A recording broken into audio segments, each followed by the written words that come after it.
Okay, looks like we're ready to go. Welcome aboard. Here we are. We're going to be continuing with our lists. Here's another list, 10 college myths that are holding you back. Again, let's get right into it. There's a commonly held belief that what you've been hearing over and over again is true. Sadly, that's rarely true. You need to think for yourself. It will serve you well now and into the future. This is a common misnotion. You got to learn some things about psychology. You've got to learn some things about the human mind. You've got to learn some things about propaganda and advertising and peer pressure and all this stuff, right? One of the main issues with learning something is that oftentimes, just through mere repetition, people will begin to believe something is true or adhere to a particular belief or go out and buy it because they've heard it mentioned so many times. This is what advertisers do. They use this type of psychology, right? You've heard of gaslighting. Gaslighting is just telling something over and over again, may or may not be the truth, and people start to believe it, right? You just hear it from dusk till dawn. You hear it the first day. You become aware of it. Maybe you're a young person, very young, and you start to hear a particular belief or phrase or statistic or whatever it may be. And then it's repeated again and again and again, and other people hear it and other people repeat it. And whether or not it's true, that's debatable. Many times, I don't want to say often, but many times, what you hear over and over and over again is not true, or at least it has changed, right?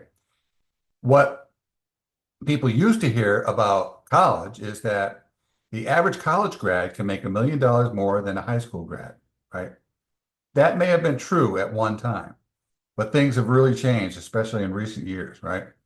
Cost of living has gone up, inflation has gone up, prices have gone up. College itself has changed, especially after COVID.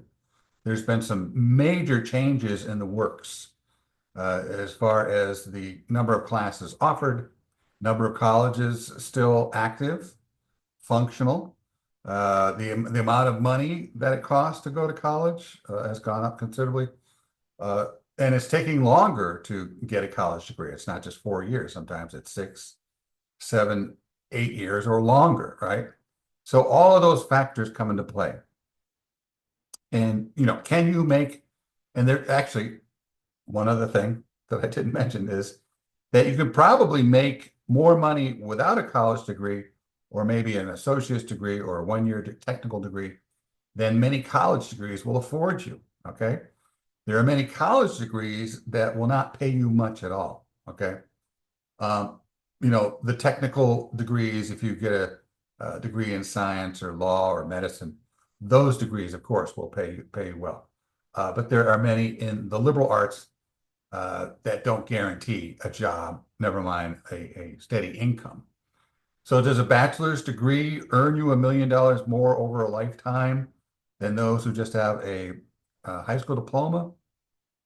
Maybe, to a degree, but it's debatable, it's nebulous, and it's not 100% guaranteed or sure how much one is going to make, okay? So just you really got to be, critical thinking is a major skill, it's critical that you learn critical thinking, right? To really learn how to think. Don't just mindlessly, ramble forth and into the day or into the night, believing and saying and just repeating what you hear, okay? There's a lot of beliefs, political beliefs about education, beliefs about medicine, beliefs about business, beliefs about politics and politicians and politicking, right? That are not set in stone, right? So things to think about. There's my little intro wake up moment. Anyways, let's get into these myths. Number one, if I just try hard, I can become good at math, science, art, whatever I choose to put my mind to. One may certainly obtain new knowledge and skills. However, if you're working too hard or forcing a new interest in, say, math, one that you've never had before, chances are that's for good reason. Now, you may not have been good. We'll say math and science. Those seem to be the two pet peeves, right?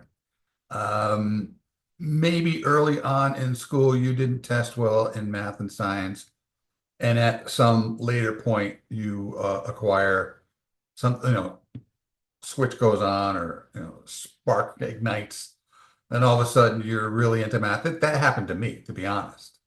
I wasn't really good in math, and then one summer in uh, I was going to say in elementary school, or around that time, I think I might have been maybe sixth grade or so. In elementary school, I had a very attractive older teacher. I was in love with an older woman, and I loved her, the smell of her perfume, her look, and everything about her. So I was very attentive.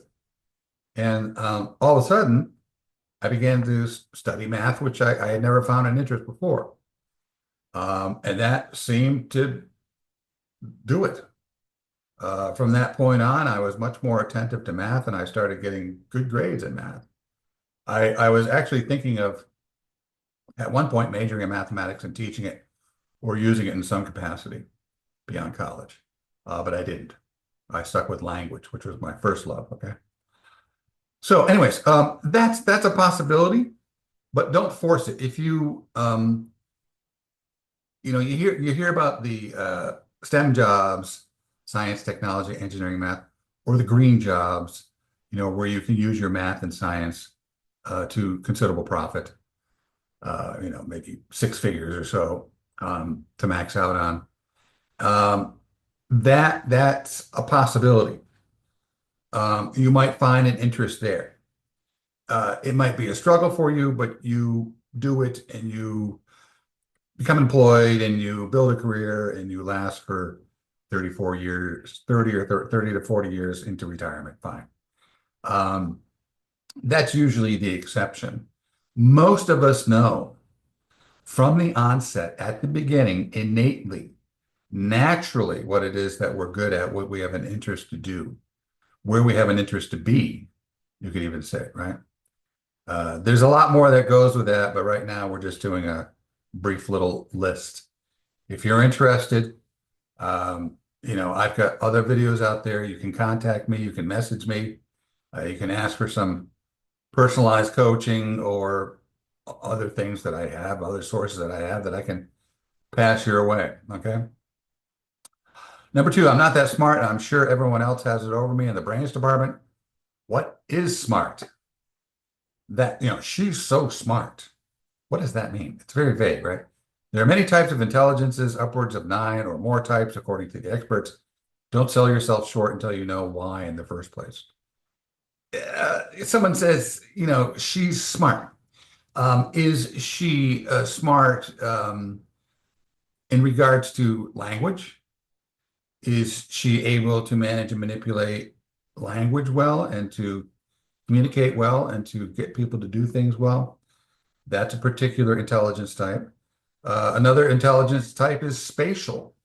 Maybe you're good visually with spatial issues or concepts. Then you might be a visual artist, you might be an architect or an engineer even, maybe, right? So there's all these different types of intelligences, right? My stepson is really good with his hands. So that's a physical intelligence, right? I remember I was struggling with the garage door opener, 20 minutes, half an hour, swearing more than fixing, swearing at the thing more than fixing it. And my stepson comes home, he looks at it, never played with it before, never even looked at it. And within 5 to 10 minutes, he's got it going. He's got the thing working, right? So he has a mechanical affinity for fixing things. I don't. I can't draw. I'll never be an artist. I don't think I would have ever been a good scientist because a lot of that science stuff, my brain just cannot wrap itself around it, right? So you have to know where you're smart. Just not are you smart? Where are you smart, right? And again, there are tests out there, and you probably know, or you have an inkling or inclination as to what your intelligence is. Um, but there are tests out there that you can take, and sources, again, message me, contact me. I'm always willing to help out. Okay. Number three, what are electives for? I don't care about political science, anthropology, psychology, science. For those courses that you have to take, you need to find some way to connect them to your experience. It's very difficult to do well in a class, never mind learn, without a purpose or reason. So you have to find one. You may not have a connection. Maybe you have to take a poli-sci class. Oftentimes that's very common. You have to take a political science class, or maybe you have to take a class in women's studies, or maybe you have to take a psychology class, right? Or maybe a soft science, an anthropology class, or something like that. And you are not really interested in that stuff, but you should be able to find some way to connect it to your experience. Maybe it's something that you can use, sure, in your personal life, but maybe you can connect it to the professional. What can I learn from science or anthropology or psychology or philosophy or theology? I took a theology class for one of my electives. I think it was Jewish, studying about the Jewish religion. I knew nothing about the Jewish religion. Um, and the teacher was very interesting. He was kind of part college professor, part elementary teacher. He would bring in these gifts and prizes. If you are able to come up with an answer today for today's question, then you'll receive a box pencil set or something. And I was like, I was actually getting excited. Here I was a return student, 34 years old, thinking, "Ooh, I wonder if I can get a pencil box set today by getting the right answer for the question." Anyway, so that's number three. Number four, I don't know how to write college level papers. Welcome to the club. You probably know more than you think, but I am often amazed by the number of students who come in freshman year and can't write. I've had students in my class tell me that they've ended up learning more in 4 months than they learned in 4 years in high school. So I don't know if it's the curriculum, if it's the teacher, if it's the way in which the material is presented. Sometimes it's the student. They're just not ready or active or engaged at that point, and maybe later on they become more serious. There's many factors involved, right? Difficult to pinpoint, but you can work with the individual to find out what the issue is. Most incoming freshmen must take Freshman Comp 101. That's the basic name. I've heard it named other things, but you know what I'm saying. You need to find yourself a teacher who builds his or her course in clear, logical stages, outside in, from sections to paragraphs to sentences to phrase to words. You get the idea, right? My basic technique was to build it, usually when you're learning something complex, and learning how to write an essay, or understand what an essay is. There are many moving parts to an essay, right? Um, you've got the paragraphs, you've got the title, you've got the thesis, you got the introductory and concluding paragraphs, which are different from the developmental paragraphs. Usually most paragraphs are coherent. They need to have transitions, and they should flow from beginning, middle to end. Sure, that's right. But the paragraphs in the middle are developed with research, data, statistics, facts. You're proving the thesis there, right? You got to know all that stuff. You got to know what the essay is. You got to know what the parts of the essay is, the 5 main parts of the essay, which is title, intro, thesis, developmental section, conclusion. Then you got to know what a paragraph is. You got to know there's probably 3 or 4 different types. You do have the academic paragraph, intro, concluding paragraph, developmental paragraph, but then you have the general paragraph, which sits separate from the academic paragraph. Then you have to understand sentences, sentence structure, subject, verb, object. What is a sentence? What is a phrase? What is a clause? What is a word? Then you have to understand diction, word choice. Should I say crowd or mob, and so forth and so on, and da da da da da da da. So it's very complex. And the only way that you can learn that is from the outside in, very complex issues. You don't want to get into the details first. Then you won't be able to see the forest for the trees. The hell does that mean? It means that you're so much into the details, the particulars. Maybe you're learning sentences and phrase and clause and other things, spelling or whatever. And you don't understand the bigger picture of what an essay is at the larger picture, right? The five basic elements of an essay, right? Best way to learn anything is to get a general overview. What is economics? What is philosophy, right? What is the Constitution? There are basically six main elements of the Constitution, right? To understand in a general sense, and then you get into particulars or specifics to find out what's going on in more detail, right? So another college myth, hopefully dispelled. I hate tests. And then I say, you don't hate tests. You hate wasting time on things you care nothing about, right? That's the key. I hate school. No, you probably like school. You probably like learning, but not learning stuff that is irrelevant to you or unimportant to you, or you can't connect to, or you find no interest in. You find no relevancy whatsoever to your life, right? When you're reading Shakespeare or trying to understand the chart of elements in chemistry or how to dissect a frog in biology. Maybe for most of us, we're like, who cares? Geez, I'd rather watch the grass grow. I find that more stimulating than this garbage, right? So, and now that you're in college, or when you get to college, you have much more freedom to choose. You're not as restricted as you are in your school days. School days, you're really kind of handcuffed, right? But in college, you have much more freedom. And the greatest freedom you have is at the outset, planning your approach, your attack.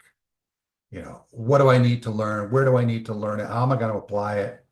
What specifically do I need to know in the workplace when I am looking for a job, when I first graduate from college, and so forth and so on. First, let me finish number 5. First, study something that's worthy of your time and effort.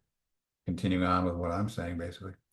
Then work hard to understand that what you learn is a lifetime application of knowledge for career and life. Good luck, right? All right. Number 6. Learning isn't important. It's all about the grades.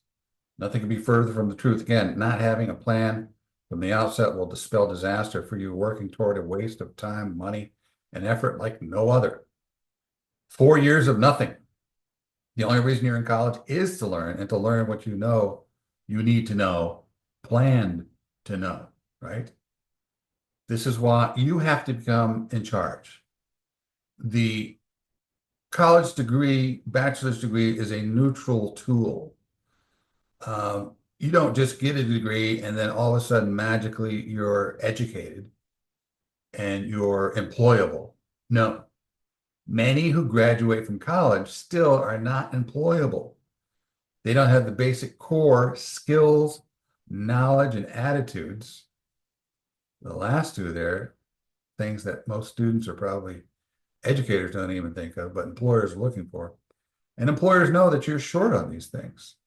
Most students, most employers will tell you, most students graduating don't have the necessary skills, knowledge, and attitudes to even accept an entry-level position at most places of work, okay? So that's huge. This is the stuff you need to know. This is the knowledge, right? Reading is fundamental. Learning is essential. Learning what? Learning stuff, the way I teach, this is great. I am amazing. The way I teach is that I basically said to myself at one point, I said, what do most students need most of the time in most situations? And that's how I began to plan my curriculum, right?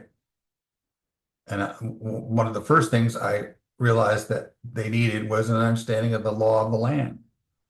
The Constitution is the very water in which we swim.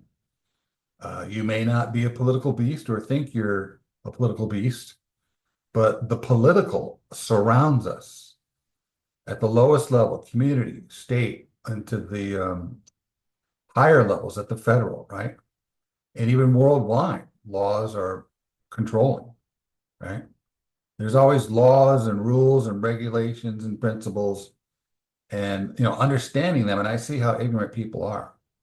I would say, I'm going to go a little low, 70, 80% of people in the United States, I don't know about the rest of the world, and their constitutions or charters, whatever they call them, really don't understand the Constitution. Even many politicians and people in business and higher learning don't understand the Constitution. It's very complex, right? It is very complex. There's a lot to it. And I've been picking up as a non-expert little pieces here and there, here and there. Then another thing I said that every student needs is money, an understanding of money. What is money? How is it created? Where does it come from? What does the government do? Does the government actually create money? Borrowing money, the government borrows money, we borrow money, individuals borrow money, businesses borrow money, state entities borrow money, right? Who doesn't need to know about money? So there's another thing that I knew that we needed to know, right? And then going on from there, I've got probably 5 or 6 areas. I can't cover them all every semester, so I just hit like 2 or 3. And if students have me again, they can get the other 2 or 3. But these are things that most of us need most of the time in most situations, right? You can't. Or another thing that I work with is success principles or understanding the self and human nature and how to interact and work well one with another. The mental, the psychology of being human and having to relate to and interact with other human beings. That's basically, I don't want to say all work is, but that's greatly what work is, right? Interrelating with other human beings. You best learn how to do that well. And I have several sources. And if you go to my video library, all 6, I think, or 5 or 6 of those areas that are covered, that should be covered, by educators at some point are in my video libraries. Okay. Number 7, a college degree is the end all and cure all. I was just talking about that, right? I get a college degree, I get a bachelor's degree, and magically delicious, Lucky Charms. Oh, look, I'm educated. I'm employable. I can get a job and I can start making money and blah, blah, blah. No. Because you really didn't learn what the degree is, what it is, what it isn't, what it's giving you, what it's not giving you, what you're missing, even with that degree, what employers are saying you're missing. And what you probably know you need to know, for the rest of your life, not only in the workplace, but in the community, at home, socially, social wide. So there's a lot to know, bottom line. A college degree is simply a neutral tool set up by those who, with arbitrary, if you don't know what that means, look it up, arbitrary measures and means that may or may not be what you need. Must know before you begin what it is that you'll need. Research, brainstorming, and contemplation is key, right? So you got to do your pre-college sign-up work first, right? High grades will indicate to all those concerned that I am smart, well-informed individual. Yeah. What it will tell people is that often you simply conform to some arbitrary standard that may or may not be useful to you or anyone else. Okay. And some will say, well, that's a terrible thing to say. That's not true. You're mean. You're lying to me. Wait a minute. I've never heard that before. What are you talking about? Well, it's true, right? There is really no standard acceptable standard that I know of. College to college, curriculum to curriculum, text to text. Unless you're talking probably medicine or law. In those cases, there are established standards, right? They're a little different, in engineering too, right? But most of the other curriculum, it's kind of open and kind of at a whim. What do you believe? What's your attitude or slant or angle on this concept or that concept? History, for example, people think that history is just a objective recording of dates and facts and events and things like that. Well, you have to interpret those things, right? What caused those things to happen? Like the Great Depression. What caused the Great Depression to happen? Some will say, right, and this is how I teach it, some will say that what caused the Great Depression initially was the stock market collapse. But then the government got involved and started to apply tariffs. There was the Smoot-Hawley tariff, which was a tariff or nothing more than taxes on incoming goods. And it was allegedly, right? It's always open for debate. It was allegedly those tariffs that were at the downfall of the U.S.'s economy. Some say that if those tariffs were not applied, and if just allowed the markets to be, that the stock market would have self-corrected and things would have been okay within a few years or so, right? Who knows? We didn't go that route. So whether or not that would have actually happened, who knows? It's speculation. It's theory, right? So you got to be careful with all that stuff too, right? So, even in the stock market, economics, there's 9 different categories, 9 different philosophies, I guess you could say, of economics. 3 are based in free markets, and the other 6 are based in Marxism, right? Or socialism, right? Where does the truth lie? Well, maybe within a lot of that stuff or those philosophies. Maybe maybe there's more than one answer, right? Maybe there's 2 or 3 ways to look at something, not just one way. And when you've got complex systems, that's often the case, right? So these are things to be aware of. Be aware. Number 9, all colleges and degrees are the same. Here we go again, right? Colleges certainly have commonalities, but there's enough difference to have considerable effect. Degrees are also different. Course and course emphasis differ and must be paid attention to when going off to college. So there's a lot of questions. I'm going to become an accountant. I think I've used this example before, right? Really, where, in what environment, to what degree, in what workplace? Being an accountant at IBM is a little different from being an accountant at Disney, maybe, right? Are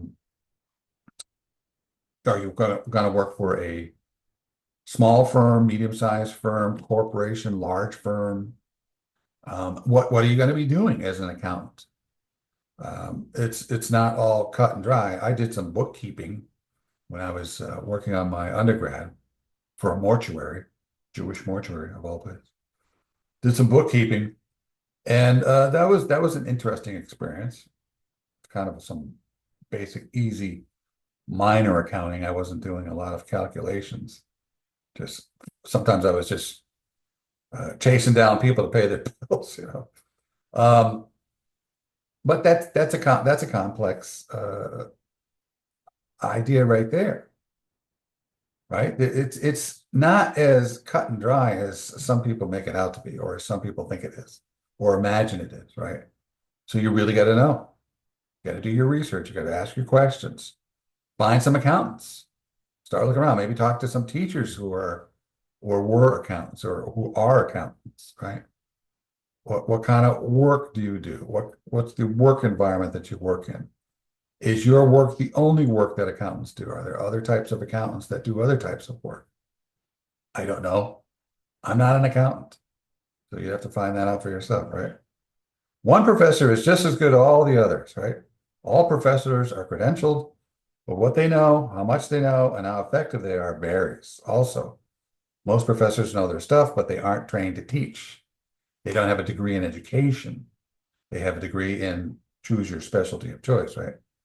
Finally, how and what professors teach is often left up to the individual teachers, right? How they teach it, their approach, and all that good stuff. So that's it for now. I will come forth with more lists as we move forward. Talk to you soon. Take care.